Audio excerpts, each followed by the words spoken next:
Hello friends, welcome to Chatterjee plumbing. আজ আমি আপনাদের দেখাবো যে একটা অ্যাংলো ইন্ডিয়ান কোমোড কোনো অ্যাক্সিডেন্টলি কোনো কারণে পুরো খুলে ভেঙে বেরিয়ে এসেছিলো সেটিং থেকে। তো সেটাকে আমরা আবার খুলে বার করে নতুনভাবে আবার ইনস্টলেশন করব।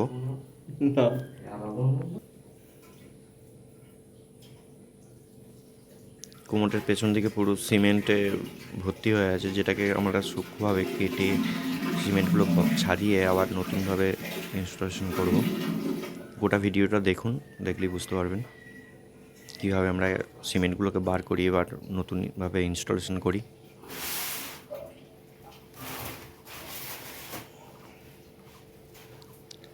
যদি ভিডিও ভালো লাগে থাকে অবশ্যই চ্যানেলটা সাবস্ক্রাইব করবেন, একটা লাইক করবেন।